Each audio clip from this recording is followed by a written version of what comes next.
करने वाले हैं। आइए चलते हैं अपने क्वेश्चन की तरफ।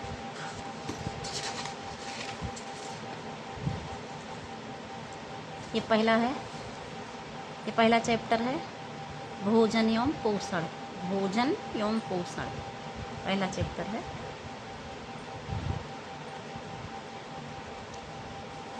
क्वेश्चन नंबर 1, पोषण आहार विज्ञान के जनक हैं।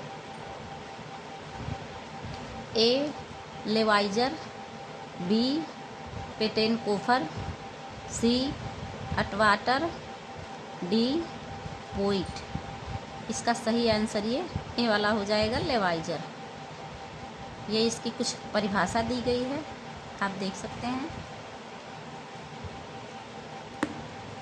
अगला क्वेश्चन, ग्लोबल न्यूट्रिशन रिपोर्ट 2018 के अनुसार किस देश का वृद्धिरोध में पीड़ित बच्चों की दृष्टि से दूसरा स्थान है? नंबर 1 नाइजीरिया, बी पाकिस्तान, सी भूटान, डी भारत। तो इसका ये सही आंसर नाइजीरिया हो जाएगा। ग्लोबल न्यूट्रिशन रिपोर्ट 2018 के अनुसार नाइजीरिया देश वृद्धिरोध से पीड़ित बच्चों की दृष्टि से दूसरा स्थान है। वैश्विक रिपोर्ट पोषण रिपोर्ट 2021 के अनुसार भारत ने रक्ताल्पता तथा चाइल्डहुड वेस्टिंग को कम करने की दिशा में कोई प्रगति नहीं हुई है। इस रिपोर्ट के अनुसार भारत में 15 से 49 आयु वर्ग की आधी से अधिक महिलाएं रक्ताल्पता से ग्रसित हैं। रक्ताल्पता से ग्रसित महिलाओं की संख्या वर्ष 2016 में 52.6% से बढ़कर 2020 में 53% हो गई।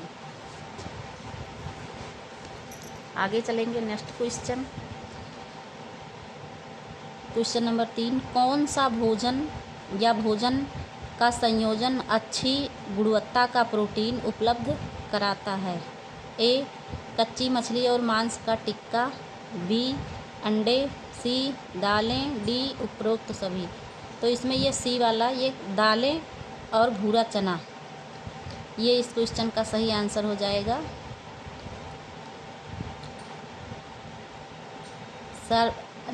नेक्स्ट क्वेश्चन, सार्वजनिक स्वास्थ्य पोषण चक्र में कितने चरण होते हैं?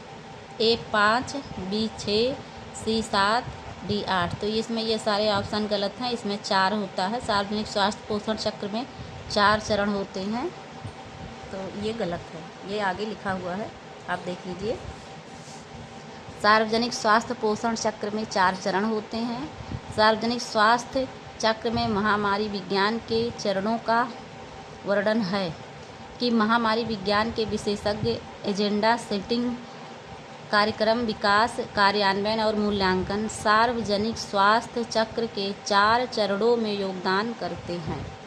अगला क्वेश्चन, अपोषणीय पदार्थ जो भोज्य पदार्थों में उद्देश्यपूर्ण ढंग से मिलाए जाते हैं उनको कहते हैं? A food additive, B food supplement, C fermented food, D fortified food. तो इसका ये करेक्ट आंसर हो जाएगा फूड एडिटिव। फूड एडिटिव पदार्थ भोज्य पदार्थ में उद्देश्यपूर्ण ढंग से मिलाए जाते हैं। भोजन की पौष्टिकता एवं गुणवत्ता में कमी के कई कारण हैं, उनमें से एक बहुत ही महत्वपूर्ण कारण भोज्य पदार्थों में मिलावट है। आगे बढ़ जाएंगे। नेक्स्ट क्वेश्चन, अभिकथन अकाल के समय में एक जन समुदाय में कुपोषण के स्तर का निर्धारण करने के लिए सबसे व्यापक मान्य तरीका है कि इसका निर्धारण 6 से 59 माह की उम्र के बच्चों में किया जाए। कारण आहार की कमी के समय में कुपोषण के लक्षण सबसे पहले छोटे बच्चों में विकसित होते हैं। इसमें ये ए और आर दोनों सही हो जाएगा। ये अकाल के समय में एक जन समुदाय में कुपोषण के स्तर का निर्धारण करने के लिए सबसे व्यापक मान्य तरीका है कि इसका निर्धारण 6 से 59 माह की उम्र के बच्चों में किया जाए, ये सही है। आहार की कमी के समय में कुपोषण के लक्षण सबसे पहले छोटे बच्चों में भी विकसित होते हैं, ये भी सही है। इस तरह से ये वाला सही हो जाएगा, ये और आर दोनों सही है। ये इसकी कुछ परिभाषा दी गई है, आप देख सकते हैं। अगला क्वेश्चन, वह भोजन जो एक पोषणीय दृष्टिकोण से पूर्णतः अपर्याप्त है। मृदु भोजन, पूर्ण द्रव भोजन, अस्पष्ट द्रव भोजन, नियमित भोजन। तो इसमें ये स्पष्ट द्रव भोजन ये गलत है, बाकी ये तीनों सही हैं। ये मृदु भोजन, ये पूर्ण द्रव भोजन, नियमित भोजन ये ठीक है, पर ये स्पष्ट द्रव भोजन कोई भोजन नहीं है। वह भोजन जो एक पोषणीय दृष्टिकोण से पूर्णतः पर्याप्त है अस्पष्ट द्रव भोजन कहलाता है। इस तरह से ये सही है। शरीर में कार्य पर भोजन का अध्ययन के रूप में परिभाषित किया जाता है। विज्ञान, खाद्य विज्ञान, पथ्य, पोषण। तो इसका ये करेक्ट आंसर हो जाएगा पोषण। आगे बढ़ेंगे।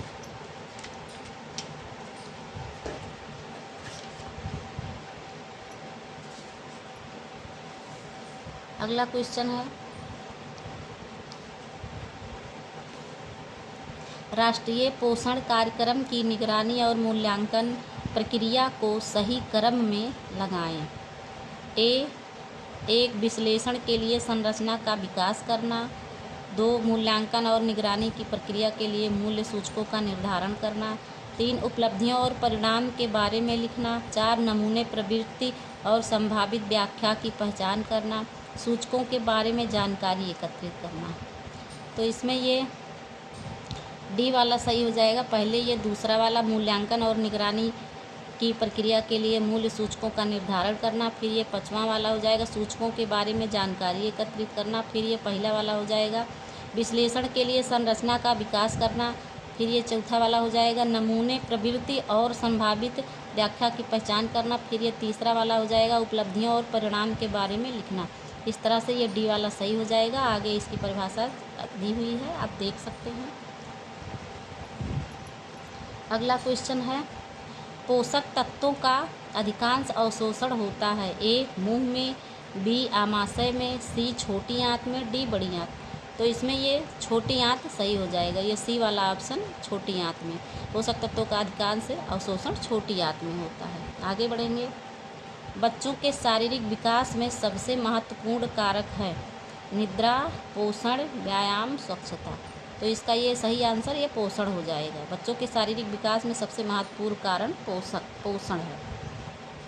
पोषक तत्वों का धारण अधिक होता है दबाव द्वारा पकने, प्रेशर कुकिंग से, भूनने से, उबालने से, तलने से। तो इसमें ये उबालने से सही हो जाएगा। पोषक तत्वों का धारण अधिक होता है उबालने से। उबालने से पोषक तत्व अधिक ज़्यादा सुरक्षित रहते हैं। ये अगला क्वेश्चन हो जाएगा। सूची 1 में दिए गए पौष्टिक तत्वों को सूची 2 में दिए गए उनके मूल्यांकन करने की विधि के साथ सुमेलित करें। सूची 1, सूची 2। Protein, beta carotene, ascorbic acid, वसा में असंतृप्तता, आयोडीन संख्या, स्पेक्ट्रोमीटर, जेल्डाल विधि, ट्राइटीमेट्रिक, HPLC।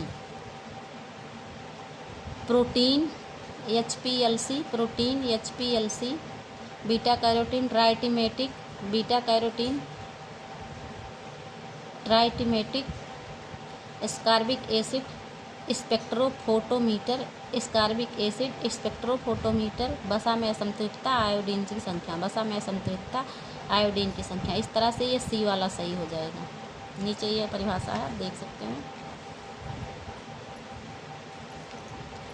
अगला क्वेश्चन, व्यायाम में पोषण की भूमिका। व्यायाम में पोषण की भूमिका का व्यायाम के बाद वापसी पर भारी प्रभाव पाया गया है। वापसी की अपेक्षा निष्पादन हेतु अधिक महत्वपूर्ण है। अब एक बड़ी समस्या नहीं है। उच्च स्तरीय तैराकों के लिए केवल महत्वपूर्ण है। तो इसका ये करेक्ट आंसर ये वाला हो जाएगा। व्यायाम में पोषण की भूमिका का व्यायाम के बाद वापसी पर भारी प्रभाव पाया गया है, ये सही है। आगे बढ़ेंगे। 15वां क्वेश्चन, बड़ी या छोटी खाद्य सेवा इकाई में खाद्य मूल्य निम्न प्रतिशत के बीच में पाया जाता है। 40 से 60%, 55 से 75%, 20 से 30%, 75% से अधिक। तो इसमें ये बड़ी या छोटी खाद्य सेवा मूल्य, बड़ी या छोटी खाद्य सेवा इकाई में खाद्य मूल्य निम्न प्रतिशत के बीच पाए जाने का आंसर ये 40 से 60% हो जाएगा। ये सही है। पोषण एक प्रक्रिया है जिसके द्वारा शरीर के सभी भाग आवश्यक पदार्थ प्राप्त करते हैं। बी एक प्रक्रिया है जिसके द्वारा शरीर पदार्थों का उपयोग, समृद्धि और नवीनीकरण करता है। एक प्रक्रिया है जहाँ पदार्थ उनके कार्य और समृद्धि के लिए प्राप्त किए जाते हैं और उपयोग किए जाते हैं। डी एक प्रक्रिया है जिसमें शरीर के सभी भाग सभी जैव कार्यों के लिए पदार्थ प्राप्त करते हैं और उनका उपयोग करते हैं। तो पोषण का यही एक परिभाषा ठीक है। डी एक प्रक्रिया, पोषण एक प्रक्रिया है जिसमें शरीर के सभी भाग सभी जैव कार्यों के लिए पदार्थ प्राप्त करता है और उनका उपयोग करता है।